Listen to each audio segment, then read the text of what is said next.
10. Destiny Mary Burns. A woman in Roswell, New Mexico was quick to tell a police officer that she only had 2 beers before getting behind the wheel when she was pulled over in May of 2023. There was considerable damage to the front end of the car, but the driver, later identified as 22-year-old Destiny Mary Burns, was apparently unaware of it until she saw the officer shining a flashlight at it to get a better look. She failed to give detailed answers when asked about the circumstances of the fender bender. When she was questioned for a second time about how much she had to drink that evening, Burns said that she only had 3 beers, even though she'd claimed just minutes earlier that she'd drunk 2 beers. She then changed her answer to 3 beers, maybe 4. The young woman said she was coming from a friend's house at the time of the accident and blamed the crash on her failure to wear her glasses. When a person thinks they're in trouble with the police, it's often a good idea to say as little as possible. But Burns did the exact opposite. Even before officers arrested her or conducted a field sobriety test, she asked for permission to call her roommate and said that she knew she was going to jail. To her credit, she remained cooperative throughout most of the interaction, although the police appeared to become annoyed by her repeated requests to call her mom and her roommate. In the end, she performed poorly on a field sobriety test and was taken into custody on suspicion of aggravated DUI. 9. Stephanie Angelica Vasquez. Just days before she was scheduled to appear in court for a DUI charge in 2020, a young mother fatally crashed her Toyota Supra in Gaithersburg, Maryland. 25-year-old Stephanie Angelica Vasquez had just posted several videos of herself on social media, including one bearing the ominous caption, "I'ma kill it on the highway," when she collided with a Honda sedan at a high rate of speed. Vasquez and her passenger died from their injuries and were pronounced dead at the scene. The Honda driver and his 2 passengers were taken to the hospital with serious injuries. Both cars were completely destroyed, with the Honda nearly ripped in 2, and the Toyota crushed beyond recognition. Just weeks earlier, Vasquez had been pulled over at 1:30 a.m. for driving recklessly. She failed a field sobriety test and was arrested on suspicion of DUI and 2 gun charges. Her trial was set to begin 2 days after the fatal wreck that claimed her life. Investigators believe that Vasquez was speeding at the time of the crash, but didn't mention whether they suspected alcohol of being involved. 8. Daniela Lace. In a shocking act of destruction that left multiple families traumatized and homeless, a Canadian woman named Daniela Lace crashed her Ford Fusion into a house while driving drunk in August 2019. The 23-year-old was on her way home from a Marilyn Manson concert and was traveling in the wrong direction on a residential street when she struck the home in London, Ontario. Emergency responders discovered a ruptured gas line and rushed to pull the young woman from her car while clearing nearby residents from the area. 15 minutes after the collision, the neighborhood was rocked by a massive explosion that sent debris flying more than 650 feet or 200 meters from the crash site. 4 houses were destroyed and 30 other homes were damaged by the blast, which was captured by a security camera from a nearby residence. The explosion left an estimated $10 million of damage in its wake. 7 people were injured, including 2 police officers and 2 firefighters. And in addition, 70 families were evacuated from their homes until it was deemed safe for them to return. Lace pleaded guilty to 4 counts of impaired driving causing bodily harm and received a 3-year prison sentence. She was also sued by at least 6 parties for the damages caused by the explosion. In early 2023, Lace sued the company responsible for serving alcohol at the concert venue, alleging that its employees had knowingly overserved her and failed to stop her from driving drunk. The lawsuit claims that the staff members either knew or should have known that Lace was intoxicated and accused the company's bouncers of failing to adequately monitor concertgoers for signs of intoxication. Lace argued that the venue is partially responsible for the wreck and should therefore be required to help cover any damages that are awarded in the lawsuits against her. 7. Lydia Kouto Ramos. A typical day in the town of Rehoboth, Massachusetts, took an alarming turn one day in April 2008 when a Nissan SUV crashed into the side of a Saab sedan, which in turn struck a Honda Pilot. The accident occurred at an intersection after 30-year-old Lydia Kouto Ramos allegedly ignored a stop sign. Thankfully, though, the parties involved suffered only minor injuries. Witnesses told police that Ramos exited her SUV naked and collected pieces of a license plate off the road before getting back into the vehicle and attempting to flee the scene. Responding officers arrived at the site of the crash to find the unclothed woman sitting in the SUV with the door open and a man standing beside her with a bag full of women's clothing in his arms. He identified himself as Ramos's partner, Joseph Sandbigler, and told law enforcement that the two were together prior to the accident. Ramos had reportedly kicked him out of her vehicle during an argument while parked in a secluded area for some alone time. According to police, Sandbigler repeatedly ignored commands not to interfere with the scene.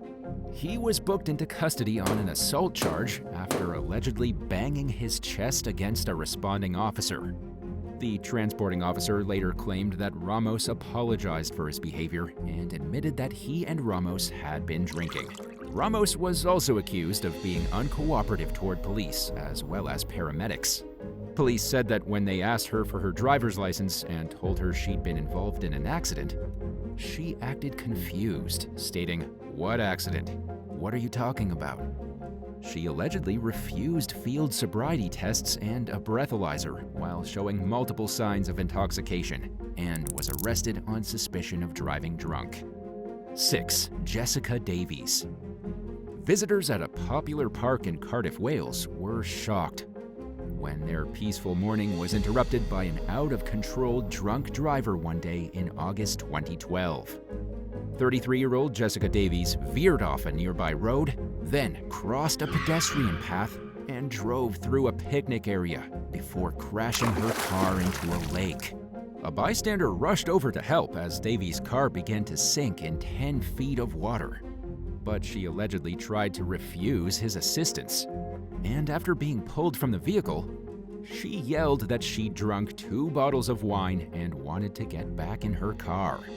Davies told police that she didn't remember driving into the lake, but she eventually admitted that her actions could have killed someone and apologized for causing a scene. Police arrested Davies on suspicion of driving drunk. She ultimately pleaded guilty to dangerous driving and driving under the influence of alcohol. Davies' lawyer told the court that his client turned to alcohol to cope with problems in her personal life. The car accident came amid a years-long downward spiral and hopefully served as a much-needed wake-up call to get her life in order. 5. Yakerli Diaz Castro. A police officer in Chesapeake, Virginia, was seriously injured one morning in 2023 when a passing vehicle struck him during a routine traffic stop at 2:30 a.m. He was walking over to the car he'd pulled over when 30-year-old Yakerli Diaz Castro allegedly slammed into the officer and his patrol vehicle, sending him over a guardrail. The cop was hospitalized with a fractured skull and vertebrae, while other members of law enforcement took over the scene. 2 other parties were also taken to the hospital with minor injuries. According to court documents, police observed multiple empty beer cans on the floor of Diaz Castro's car and noticed an odor of alcohol on the suspect's breath. She was charged with 1 felony count of maiming another while driving under the influence and received misdemeanor counts of driving without a license and failing to move over for a stationary vehicle with warning lights. The case appears to be ongoing, though, so we'll have to wait and see how things play out in court. 4. Susanna Smith.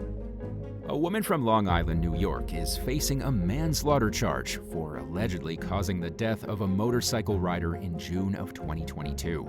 According to the Nassau County District Attorney's Office, 22-year-old Susanna Smith was drunk and texting behind the wheel shortly before midnight when she struck a utility pole in the village of Seacliff, landing her car on its side. The force of the collision caused a power outage in the area and scattered wires across the road. Smith was still trapped in her car a few minutes later when 34-year-old Milton Diaz struck at least one of the downed cables while passing through on his motorcycle. He fell off the bike and, unfortunately, he died at the scene. Emergency responders helped Smith out of her vehicle and took her to a nearby hospital where she was treated for minor injuries. Then, in May of 2023, nearly a year after the accident, she was indicted on a long list of charges, including manslaughter, vehicular manslaughter, assault, driving while intoxicated, reckless endangerment, and reckless driving. Smith ended up pleading not guilty, and the case appears to be ongoing. But if convicted of the most serious charge, she could face 5 to 15 years in prison. 3. Laura Chiampa Buckley. When her friend failed to show up at a pub in the Isle of Wight for a planned meeting in 2018, 29-year-old Laura Chiampa Buckley stayed and had a few drinks anyway, with plans to walk home. It would have taken her about 25 minutes to reach her house on foot, but she drank more than planned and overestimated her ability to drive. She came to regret the decision after driving her Volkswagen Beetle off a cliff and plunging 30 feet before landing in some bushes. Emergency responders arrived at the scene expecting the worst and were shocked to discover that Chiampa Buckley had survived with only minor injuries. She was allegedly so drunk that she didn't remember getting behind the wheel or plowing through the guardrail. According to investigators, she had more than 2.5 times the legal limit of alcohol in her blood at the time of the crash. Chiampa Buckley admitted to 1 count of drunk driving and was banned from driving for 2 years. She was also fined and was ordered to perform community service. During her sentencing hearing, her lawyer reassured the court that she didn't have a habit of driving drunk or recklessly, suggesting that it was a one-time mistake that she has no plans to repeat. 2. Chelsea Standage. 19-year-old Chelsea Standage was going more than twice the speed limit when she crashed into a wall in West Yorkshire, England in November 2021. She lost control of her car during the early morning hours while going around a curve at 70 miles per hour, 113 kilometers per hour in a 30 mile per hour, 48 kilometer per hour zone, which resulted in the death of her 20-year-old boyfriend, Elliot Lem. A terrified female passenger could be heard begging Standage to slow down in videos that were posted to social media shortly before the collision. But instead of heeding her friend's advice, Standage told the young woman to F off and sarcastically remarked that she was only going 80 miles per hour, 129 kilometers per hour. The scared passenger could be heard saying, "I'm serious, slow down." But Standage laughed at her and continued speeding. A bottle of Stella Artois could be seen sitting on the dashboard in one of the clips, and footage from several home security cameras showed the car flying through residential areas during the 2:00 a.m. joyride. The crash came after a day of heavy drinking and cocaine use, according to authorities, who accused the group of downing hard cider, Jaeger bombs, beer, and vodka before the crash. Standage had more than twice the legal limit of alcohol in her system, and a blood test confirmed that she'd also been using drugs. She was arrested in connection with Lam's death and for injuries to surviving passengers. She ultimately pleaded guilty to death by dangerous driving and 2 counts of causing serious injury by dangerous driving. And as a consequence, the court sentenced the young woman to 8 years and 8 months in prison for the horrific tragedy, which Lam's mother said she'll never forgive Standage for. 1. Janae Ubri. In early 2020, police responded to a single vehicle car crash at a cemetery in Bethlehem, New York during the early morning hours. They arrived at around 3:00 a.m. to find a young woman trapped in her car, which had struck a telephone pole and a concrete pillar before veering into the graveyard and rolling over. The vehicle also crashed into several gravestones before coming to a stop. Emergency responders extracted 19-year-old Janae Ubri from the car and treated her at the scene before taking her to a nearby hospital. Thankfully, though, her injuries were non-life-threatening. harrowing photos of the scene, captured by local photographer Thomas Mara, suggest that the outcome of the accident could have been much worse. The roof of Ubri's car had been ripped off in the wreck and was laying near the rest of the vehicle, which had been crushed and crumpled like a soda can. After everything, Ubri was issued traffic citations for driving while intoxicated and failing to use the designated lane. And shortly after the crash, authorities said that they were investigating to determine whether to press additional charges for damage to the cemetery and headstones. However, the outcome of the case is unclear. If a close friend asked you to bail them out of jail on a DUI charge after acting extremely rude and belligerent toward you before their arrest, and you knew that they had nobody else to call, would you help them out, or would you let them sit in jail and reflect on their actions? Let us know what you think in the comments down below, and if you enjoyed this video, be sure to leave a like and subscribe to the channel. Thank you so much for watching, and we'll see you in the next one. Bye.